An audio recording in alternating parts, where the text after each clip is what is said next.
பிதா சுதன் பரிசுத்த ஆவியின் பேராலே ஆமீன். ஆண்டவர் உங்களோடு இருப்பாராக, உம் ஆன்மாவோடும் இருப்பாராக. 2 சாமுவேல் புத்தகத்தில் இருந்து வாசகம். அதிகாரம் 24, இறைவார்த்தை 14. நான் மிகவும் மனவேதனையுற்றுள்ளேன். ஆண்டவரது கையில் நாம் விழுவோம், ஏனெனில் அவரது இரக்கம் பெரிது. மனிதரின் கையில் விழ வேண்டாம். ஆண்டவரின் அருள்வாக்கு. இறைவா உமக்கு நன்றி.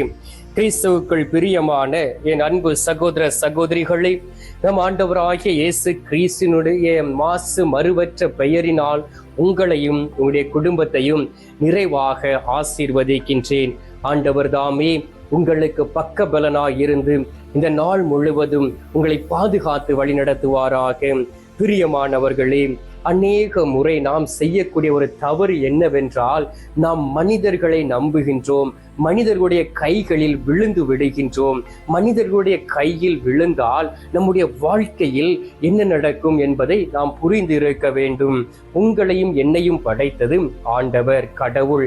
அவர் விண்ணையும் மண்ணையும் படைத்தார். விழுந்த நிலங்களை அவர் உருவாக்கினார், புற்பூண்டுகளை உருவாக்கினார். அவர் மலைகளை படைத்தார், கடலை படைத்தார், கடல்வாழ் உயிரினங்களை படைத்தார், பறவைகளை படைத்தார், மிருகங்களை படைத்தார், கடைசியாக மனிதரை படைத்தார். ஏன் தெரியுமா?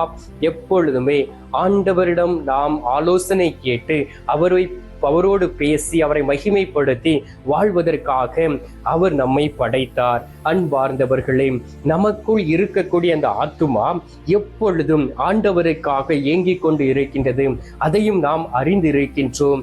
ஆனால் இந்த உலகத்தில் வாழ்ந்து கொண்டு இருக்கக்கூடிய நாம் செய்யக்கூடிய ஒரு பெரிய தவறு என்னவென்றால், நாம் அடிக்கடி நம்முடைய சொந்த நாட்டத்திற்காக, தன்னுடைய சுய புத்தியினால், தன்னுடைய செல்ஃபிஷ் மோட்டிவினால் என்ன செய்கின்றோம்?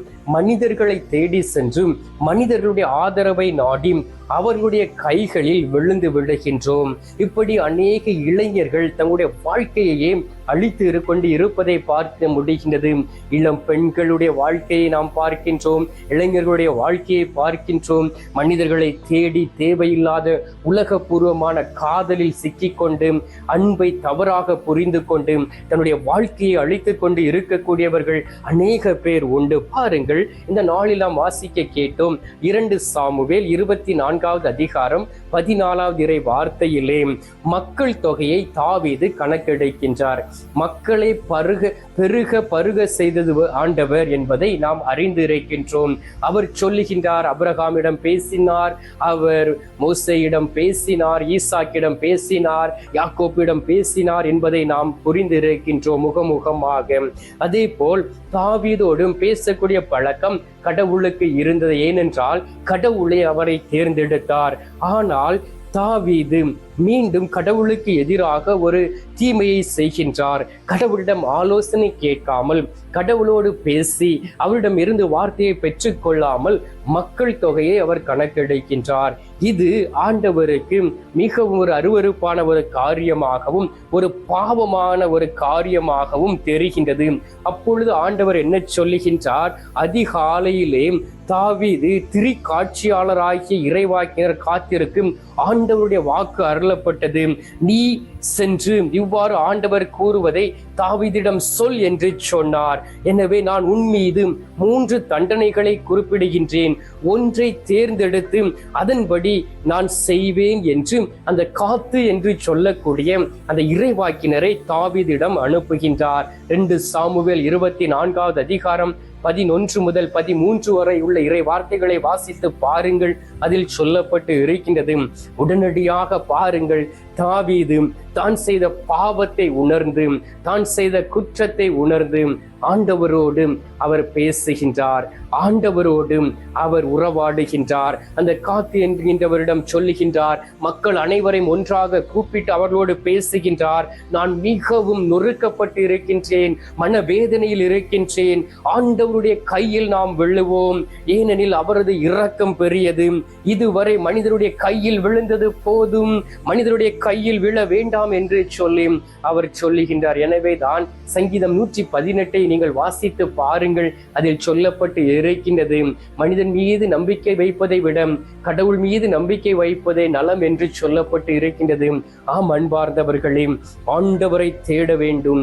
அவருடைய இரக்கம் பெரியது, அவருடைய பரிவு பெரியது, அவருடைய கருணை பெரியது. சீராக் 2வது அதிகாரம் 11வது வார்த்தையில் சொல்லப்பட்டு இருக்கின்றது, ஆண்டவர் பரிவும் இரக்கமும் உள்ளவர், பாவங்களை மன்னிப்பவர், துன்ப வேளையில் காப்பாற்றுகிறவர். ஹல்லேலூயா, பிரைஸ் தி லார்ட். பாருங்கள், துன்பத்தோடு இருக்கிறீர்கள், பாவம் செய்து விட்டீர்கள், எல்லாவற்றையும் இழந்து விட்டீர்கள். அந்த நேரத்தில் ஆண்டவரே என் மீது இறங்கும் என்று சொல்லி ஒரு வார்த்தை சொல்லி ஆண்டவரை நோக்கி கூப்பிடுங்கள். ஆண்டவருடைய பரிவும், ஆண்டவருடைய இரக்கமும், ஆண்டவருடைய பாசமும், ஆண்டவருடைய மன்னிப்பும், ஆண்டவருடைய கிருபையும், ஆண்டவருடைய பாதுகாப்பும், ஆண்டவருடைய வழிநடத்துதலும், ஆண்டவருடைய இரக்கமும் உங்களை சூழ்ந்திருக்கும். அல்லேலூயா. எனவே தான் மனிதருடைய கையில் விழுந்து கிடந்தது போதும், மனிதர்களை நம்பி நம்பி நீங்கள் ஏமாந்தது போதும். ஆண்டவரை தேடுங்கள் அன்பார்ந்தவர்களே. துன்ப வேளையில் உங்களை நினைவு கூறுகிறவர், துன்ப வேளையில் உங்களை காப்பாற்றக்கூடியவர் நம் ஆண்டவராகிய இயேசு கிறிஸ்து. அவர் உங்களுடைய உள் உணர்வுகளை அறிந்தவர், உங்களுடைய குணநலங்களை அறிந்தவர், நீங்கள் எப்படிப்பட்டவர்கள் என்பதை அறிந்தவர். நீங்கள் பேசுவதற்கு முன்பாகவே, சொல் உருவாகுவதற்கு முன்பாகவே அதை அறிந்திருக்கக்கூடிய நம் ஆண்டவராகிய இயேசு கிறிஸ்துடைய கரங்களில் விழுவோம். கல்வாரி சிலுவையை பற்றி பிடித்து கொண்டு அவரோடு நாம் பேசுவோம், அவரோடு பேச பழகுவோம். அவரும் உங்களை உயர்த்துவார், அவரும் உங்களை ஆசீர்வதிப்பார். எனவே சில மணி துளிகள் மனம் உவந்து சில தவறுக்காக மன்னிப்பு கேட்டு நற்கருணை நாதரிடம் செபிப்போமா? இப்பொழுது நாம் மன்றாடலாம். எங்கள் பரலோக தந்தையே, இயேசு கிறிஸ்துவே, தூயனல் ஆவியே, தந்தையே, இந்த அருமையான காலை பொழுதிற்காக உமக்கு நன்றியப்பா. இந்த காலை பொழுதிலே உமது அன்பு பிள்ளைகளாகிய எங்களை பாசத்தோடும் நேசத்தோடும் தேடி வந்திருக்கின்றீரே, அதற்காக உமக்கு நன்றி சொல்லி உம்மை துதிக்கின்றோம். தகப்பனே, இந்த நாளிலே நாங்கள் மிகவும் மனவேதனையோடு இருக்கின்றோம். மனிதர்களுடைய கைகளில் விழுந்து விழுந்து பாவம் செய்து தவறுகள் புரிந்து மிகவும் பாதிக்கப்பட்ட நிலைமையில் இருக்கின்றோம். இதோ அதிகாலையிலே உமது கரத்தில் நாங்கள் விழுந்து இருக்கிறோம் அப்பா. ஆண்டவரே, இதுவரை செய்த பாவங்கள் போதும், பாவ சிந்தைகள் போதும், குற்றங்கள் போதும், பாவ பழக்க வழக்கங்கள் போதும், மற்றவர்களை ஏமாற்றியது போதும், ஏமாந்ததும் போதும். எங்களை மற்றவர்கள் கைவிட்ட பொழுது மனமுடைந்து போன சூழ்நிலைகள் உண்டு.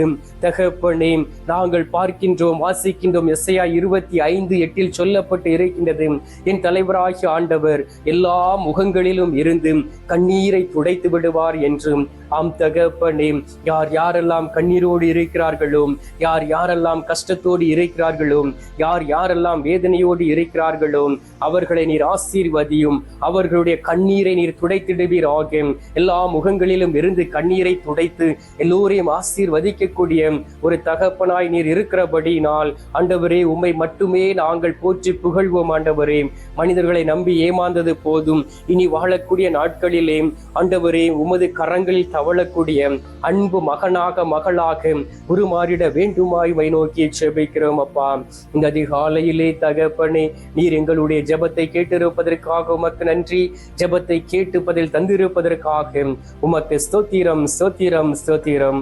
மீட்பெரும் இரட்சகருமான இயேசுவின் திருக்கரத்தில் ஒப்புக் கொடுத்து எங்கள் தாய் கன்னி மரியாள் வழியாக ஜெபிக்கின்றோம். அன்பு தந்தையே, ஆமேன். பரலோகத்தில் இருக்கிற எங்கள் பிதாவே, உம்முடைய நாமம் அர்ச்சிக்கப்படுவதாக. உமது ராஜ்யம் அருக, உமது சித்தம் பரலோகத்தில் செய்யப்படுவது போல பூலோகத்திலும் செய்யப்படுவதாக.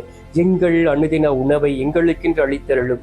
எங்களுக்கு தீமை செய்கிறவர்களை நாங்கள் பொறுப்பது போல எங்கள் பாவங்களை பொறுத்தருளும். எங்களை சோதனை விளைவிடாதையும் தீமையில் இருந்து எங்களை ரட்சித்தருளும். ஆமேன்.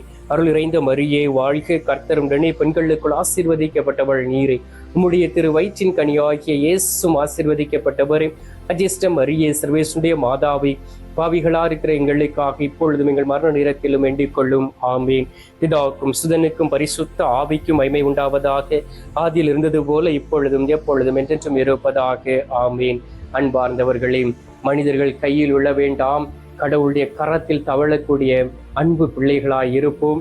இப்பொழுது அவர் தரும் ஆசீர்வாதத்தை பெற்றுக்கொள்வோம். எல்லாம் அல்ல இறைவன், பிதா, சுதன், பரிசுத்த ஆவி உங்களை ஆசீர்வதிப்பாராக. ஆமேன்.